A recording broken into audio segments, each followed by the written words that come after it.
आज घर जाने के लिए उसे काफी देर हो गई। एक दूसरे एम्प्लॉय की छुट्टी के कारण सारा काम अब उसे करना पड़ गया था। रात के करीब 11 बजे उसने ऑफिस बंद किया और घर के लिए निकला। अपनी बाइक निकालने की कोशिश करने लगा, पर बाइक स्टार्ट ही नहीं हो रही थी। अरे यार, अब इसे क्या हो गया? वो काफी देर तक कोशिश करता रहा, लेकिन बाइक स्टार्ट नहीं हो रही थी। मोबाइल निकालकर उसने मैकेनिक को फोन किया, पर वो फोन नहीं उठा रहा था। मोबाइल देखा तो बैटरी भी खत्म हो रही थी। क्या मुसीबत है, लगता है आज घर टैक्सी से ही जाना पड़ेगा। उसने सड़क से जाती एक टैक्सी को हाथ किया। उसकी किस्मत अच्छी थी, टैक्सी भी रुक गई।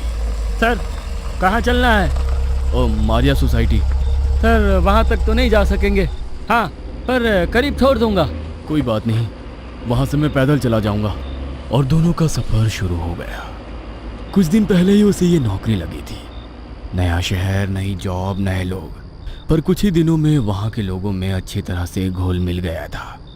वैसे उसकी शिफ्ट 6 बजे ही ख़त्म होती थी, पर आज पहली बार उसे ऑफिस में काम करते करते वक्त का पता भी नहीं चला था। रात काफ़ी होने के कारण सड़क पूरी तरह सुनसान पड़ी थी। उसने टैक्सी से बाहर देखा तो होटल भी अब बंद हो रहे थे। कुछ ही देर में वो अपनी तय जगह पर पहुंच गए। टैक्सी से उतरकर उस आदमी ने पर्स में से कुछ पैसे निकाले और टैक्सी ड्राइवर की तरफ देखकर कहा, अब कितने पैसे हुए आपके? कोई बात नहीं सर, मेरी आज की कमाई पूरी हो चुकी है। बस यहाँ से गुजर रहा था तो आपको परेशानी में देखा, इसलिए लिफ्ट दे दी। और शुक्रिया भाई। ठीक है सर, फिर मिलेंगे। इतना कहकर वो टैक्सी ड्राइवर अपनी टैक्सी लेकर वहां से चला गया। अब उसे पैदल अपने घर जाना था, जो करीब आधे घंटे की दूरी पर था। चलते चलते वो एक पुल के पास पहुंच गया, जो सिर्फ पैदल यात्रियों के लिए ही बना था। उस पुल के नीचे से जाने में उसे थोड़ी हिचकिचाहट महसूस हो रही थी, पर वो जायज भी था, क्योंकि कुछ दिन पहले ही उस पुल के नीचे एक आदमी की लाश पुलिस को मिली थी। उस आदमी की मौत का कारण पुलिस अभी तक खोज रही थी, पर कुछ लोगों का मानना था कि शायद वो आत्महत्या थी। अब ऐसी किसी भी जगह से हमें थोड़ा तो डर लगता है जहां हमने खुद किसी की लाश देखी हो। दूसरा रास्ता काफी दूर था, मतलब रोड की दीवार पार करने के लिए उसे 1 किलोमीटर का सफर चलकर तय करना होगा। उसने सड़क के दोनों तरफ देखा तो वहां कोई भी नहीं था। उसने पुल के एक छोर पर खड़े होकर भीतर की ओर देखा तो कुछ ही कदम का फासला तय करके वो दूसरी तरफ जा सकता था, पर नीचे काफी अंधेरा होने के कारण उसका दिल घबराने लगा। मोबाइल निकालकर उसने टॉर्च ऑन कर दी और पुल के भीतर कदम रखा ही था कि तभी मोबाइल की टॉर्च बंद हो गई। काम के चक्कर में उसने अपना मोबाइल चार्जिंग पर ही नहीं लगाया था। वह वहीं रुक गया। आगे कदम बढ़ाने में उसे थोड़ा डर लग रहा था। इतने में सामने पुल के दूसरे छोर से एक 4 साल का छोटा बच्चा हंसते खिलखिलाते हुए अंदर दौड़कर आता दिखाई दिया। वो भी उस बच्चे की तरफ चलकर जाने लगा। तभी उस बच्चे की माँ पुल की दूसरी तरफ खड़ी उस बच्चे को आवाज देने लगी, बेटा इतनी तेज मत दौड़ना, गिर जाओगे। उस महिला को देखकर लग रहा था कि वो इसी पुल के पास भीख मांगकर अपना गुजारा चलाती होगी। कटे फटे मैले कपड़े, बालों की हालत भी ऐसी थी जिन्हें शायद कई दिनों से कंघी नसीब नहीं हुई थी। दौड़ते दौड़ते वो बच्चा एकदम से नीचे जमीन पर गिर गया और वो बच्चा रोने लगा। उसे रोता देख वो तेज कदमों से उस बच्चे के पास पहुंचा और बच्चे को गोद में उठाकर बोला, बेटा आपकी माँ आपको बुला रही है। तब तक उस बच्चे की माँ भी दौड़कर उसके पास पहुंच गई थी। बच्चे को माँ के हाथ में देते हुए कहा, बड़ा प्यारा बच्चा है आपका, पर बड़ी शैतानियां करता है। माँ ने हल्के से मुस्कुराते हुए अपने बच्चे की तरफ देखते हुए कहा, हाँ शैतानी तो करेगा ही, शैतान जो ठहरा। और एकदम से उस औरत का रूप भी बदल गया। उसका वो डरावना रूप देखकर उसके दिल की धड़कन ही रुक गई। डर के मारे वो तेजी से उस पुल के बाहर की तरफ दौड़ने लगा। वह पुल से बाहर आने वाला था, पर उसने देखा कि सामने वही महिला खड़ी है। वह एकदम से रुक गया और मुड़कर दूसरी तरफ दौड़ने लगा, पर दौड़ते हुए सामने उसे वही बच्चा नजर आया जो पुल के दूसरे छोर पर था। अब वो उस पुल के बीचों बीच खड़ा था। सामने वो बच्चा हंसते खिलखिलाते कभी पुल की एक दीवार को तो कभी दूसरी दीवार को छूते हुए खेलने लगा। सामने का वो दृश्य देख उसकी जान हलक तक आ गई। वह सामने से तो नहीं जा सकता था। उसने पीछे देखा, पर अब पीछे पुल के उस छोर पर अब वो महिला नहीं थी। दोबारा सामने देखा तो वो बच्चा अभी भी हंसते हुए दौड़कर दीवार के साथ खेल रहा था। बिना कुछ सोचे वो पीछे मुड़ा और बाहर निकलने के लिए दौड़ ही रहा था कि तभी उसका ध्यान अपने पैरों पर गया, जिन्हें नीचे बैठी उस महिला ने पकड़ रखा था।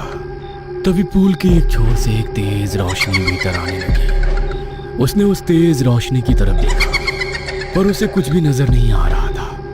पर एक औरत की बेहद डरावनी हंसी उसके कानों में गूंजती रही। अगले दिन वो होश में आया तो सुबह हो चुकी थी। वो किसी अस्पताल के बेड पर था। उसे होश में आया देख नर्स ने कहा, अब आपको कैसा लग रहा है? जी, अब मैं बिल्कुल ठीक हूँ। वैसे मुझे यहाँ कौन लाया? तभी वहां बैठा वार्ड बॉय बोला, आपको यहाँ लाने वाले अभी आते ही होंगे। तभी दरवाजा खोलकर वही टैक्सी ड्राइवर भीतर आ गया। अरे तुम यहाँ कैसे? उनकी तरफ देखते हुए नर्स ने कहा, अरे यही तो है जो रात को 2 बजे आपको यहाँ लेकर आए, वरना आपकी जान पर बन सकती थी। उसके पास बैठते हुए टैक्सी ड्राइवर ने पूछा, अब कैसी तबीयत है आपकी? मैं तो अब बिल्कुल ठीक हूँ, पर तुम मुझे यहाँ कैसे लेकर आए? सर, आपको छोड़कर टैक्सी लेकर घर पहुंचा तो नीचे उतरते वक्त पीछे की सीट पर देखा तो आपका बैग मेरी टैक्सी में ही रह गया था। कुछ जरूरी सामान होगा इसलिए मैंने टैक्सी वापस घुमाई और जहां आपको ड्रॉप किया था उसी जगह पर आ गया, पर आप वहां नहीं थे। मैं टैक्सी थोड़ा आगे लेकर आया और आपकी सोसाइटी की तरफ जाने वाले पुल के नीचे नजर डाली तो आप खड़े थे। मैंने टैक्सी से आपको आवाज लगाई पर आप मेरी किसी बात का जवाब ही नहीं दे रहे थे। तभी मैंने टैक्सी पुल की तरफ मोड़ी और देखा तो आप काफी डर गए थे और डर के मारे आप एकदम से बेहोश हो गए और मैं आपको यहाँ लेकर आ गया। सच में मैं तुम्हारा शुक्रिया किस तरह से अदा करूं, मुझे समझ में नहीं आ रहा। कोई बात नहीं सर, एक बात बोलूं? अरे बोलो ना। वो पुल काफी अजीब है, दोबारा रात के समय उस पुल के नीचे मत जाइएगा। टैक्सी ड्राइवर की बात सुनकर वह एकदम से खामोश हो गए और हाँ में गर्दन हिलाई। अच्छा सर, आपका ख्याल रखिएगा, मैं चलता हूँ। कहते हुए वो टैक्सी ड्राइवर वहां से चला गया। वह बेड पर आंखें बंद करके टैक्सी ड्राइवर की बात पर सोचने लगा। उसे इस तरह ख्यालों में खोया देखकर नर्स ने पूछा, क्या हुआ? आप कुछ परेशान लग रहे हैं। वो पुल बड़ा ही अजीब है, लेकिन ऐसा क्या है उस पुल में? नर्स ने हाथ में लिए इंजेक्शन को लोहे की सलियों से टंगे ग्लूकोज की बोतल में इंजेक्ट करते हुए कहा, सच में आप बड़े किस्मत वाले हैं साहब। वो तो है, मुझे तो कल ही लगा था कि मेरा खेल खत्म हो चुका है। आदमी की बात सुनकर नर्स ने कहा, आज तक रात के समय उस पुल पर गुजरते हुए जिसने भी उस औरत और बच्चे को देखा है ना, उसमें से कोई भी जिंदा नहीं बचा है। हाँ पता है, कुछ दिन पहले ही एक आदमी की लाश वहाँ मिली थी। पुलिस को उसके मरने का कारण भी पता नहीं लगा। उस महिला ने आगे कहा, कहते हैं कि जब वो पुल बनाया जा रहा था तो थोड़ा कंस्ट्रक्शन होते ही दोबारा पुल की दीवार गिर जाती और कोई ना कोई हादसा हो जाता था।